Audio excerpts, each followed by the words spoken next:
நீ எதப்பா நம்பல? கனிமொழி நாடாருங்கிறதையும் நம்பணும் வந்தானப்பா நீ. உன்னை நான் என்னப்பா செஞ்சு? போடுப்பா போடுப்பா போடு. சுட்டவனுக்கெல்லாம் பதவி உயர்வு, பணி பாதுகாப்பு, பணியிடம் மாற்றம்.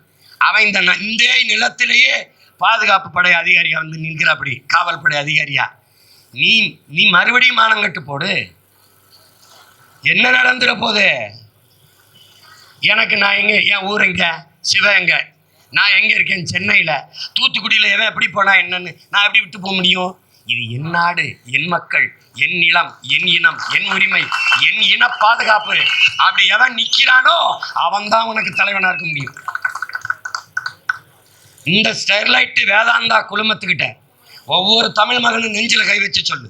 இந்த வேதாந்தா குழுமத்துக்கிட்ட இந்த எலெக்ஷன் பாண்டில், இந்த தேர்தல் பத்திரத்தில், நல்லா கவனிங்க, எலெக்ஷன் பாண்டில் தேர்தல் பத்திரத்தில் திமுக காசு வாங்கியிருக்கா வாங்கலையா? காசு வேதாந்தா குழுமம் அனில் அகர்வால்கிட்ட காசு வாங்கினவன் ஸ்டெர்லைட்டுக்கு ஆதரவாக இருப்பானா? உனக்கு ஆதரவாக இருப்பானா?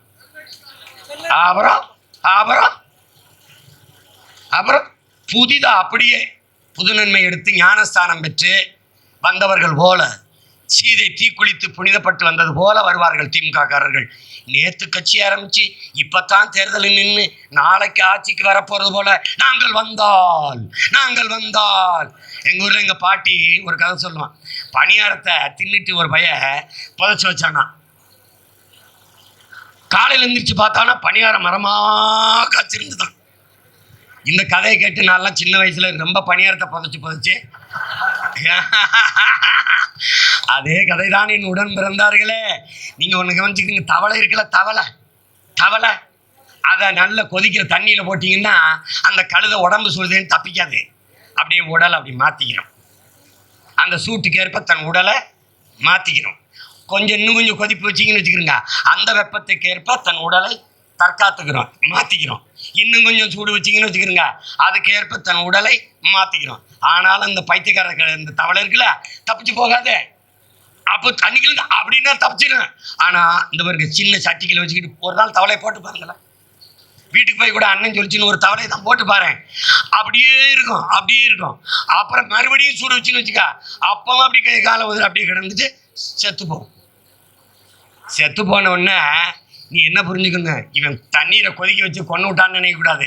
அது வல்ல, தப்பிச்சு போகக்கூடிய ஆற்றல் இருந்தும் தன் உடலை மாற்றி அத்தனை துயரத்தையும் கொடுமையையும் அநியாயத்தையும் சகித்து கொண்டிருந்த தவளை, அது செத்தா என்ன வாழ்ந்தா என்ன? அது நினைச்சிருந்தா அப்படி லேசா சுடும்போதை தப்பிச்சிருக்கலாம். அப்படித்தான் நீங்க தவளை போல இருந்து செத்து போகாமல் லேசா அப்படின்னு தவிருங்க. தவறுக்கு என்ன சீமான் பண்ணணும்? இந்த சின்னத்துல ஒரு ஓட்டம், அப்படித்தான் நீ வேற ஒன்னும் செய்யவில்லை ராஜா. இதை விட்டுட்டா நீ வாழ்றதுக்கு வாய்ப்பு இல்லை ராஜா, வாய்ப்பு இல்லை.